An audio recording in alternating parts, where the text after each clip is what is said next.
my beloved Boss Mike Cervera. Ito na, pupuntahan na natin ito. Pero kasi mga kababayan, ito, panoorin nyo po ito.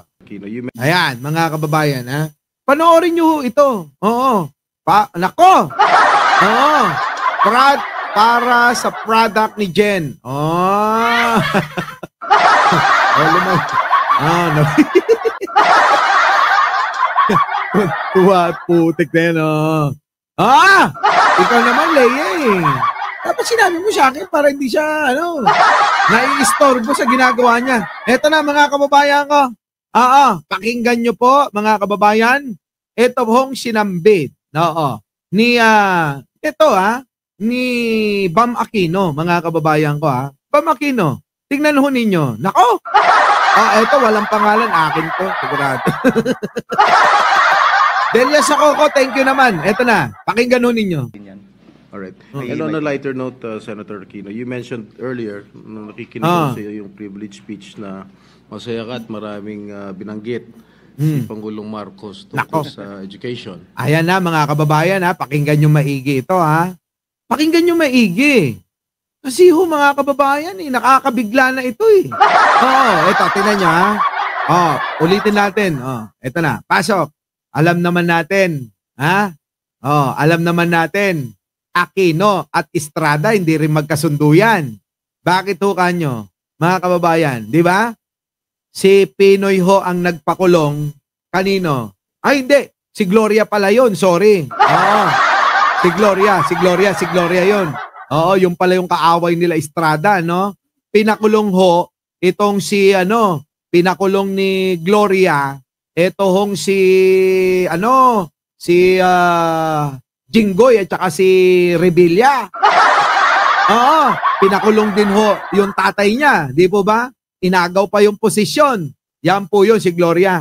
Pero etong Aquino, mga kababayan, hindi rin magkasundo ito pasok. Alright. And on a lighter note, Senator Aquino, you mentioned earlier, nakikinig ako sa iyo yung privilege speech na masaya ka at maraming binanggit si Pangulong Marcos tungkol sa education. Masaya ka dahil maraming binanggit, mga kababayan.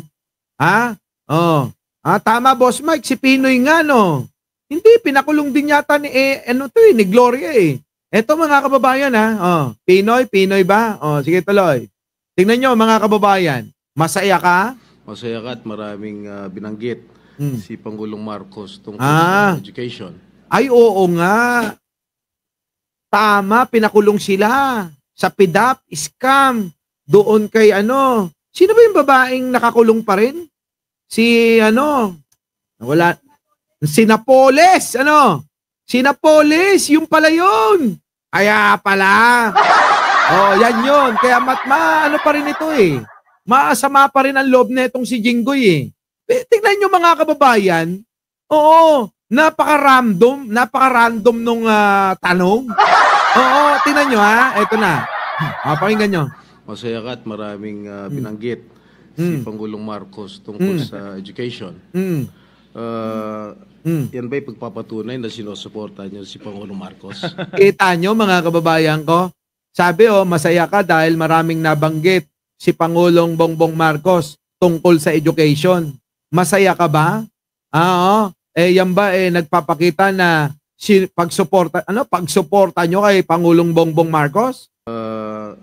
Yan ba'y pagpapatunay na sinusuporta niyo si Pangulong Marcos? Kita nyo, yan ba'y nagpapatunay na sinusuporta nyo si Pangulong Bongbong Marcos? Sabi, Diba, no, mga kababayan? Sagot. Ito naman yung sagot, mga kababayan. Pakinggan yung maigi yung sagot ni Bam Aquino rito. Matindi.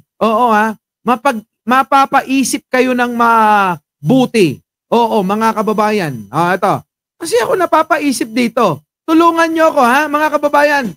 Tulungan nyo akong isipin kung ano ba talaga ang posisyon ni Bam Aquino para kay Pangulong Bongbong Marcos.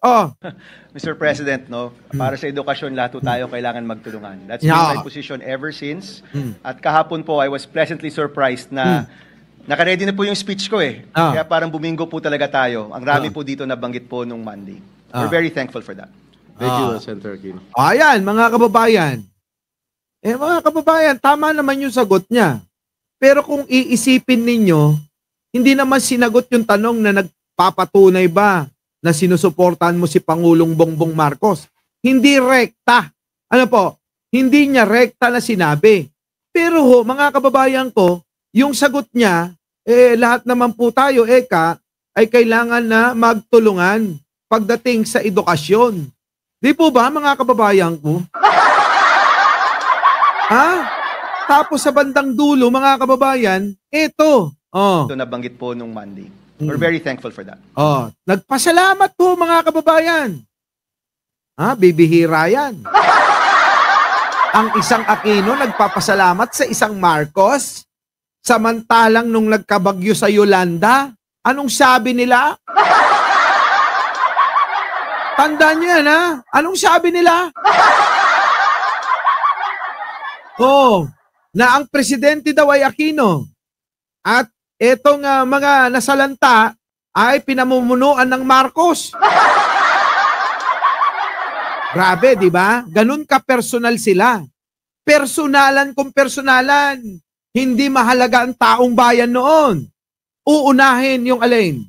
Yung kanilang personal na nararamdaman. Taong bayan kahit na mga pila-pila na yun ng matayan, mga kababayan, wala silang pakialam. Di ba?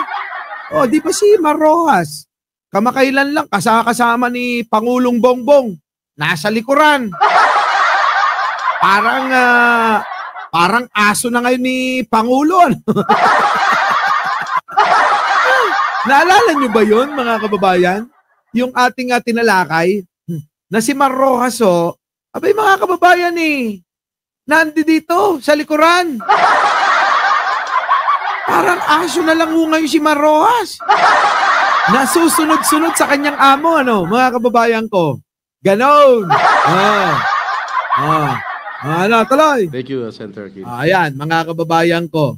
So yan, kaya ako mga kababayan, mapapaisip kayo talaga. Kayo, sabi ko nga, tulungan nyo akong isipin kung ano ba talaga ang nais nila dyan, mga kababayan. Our beloved Boss Mike Severa.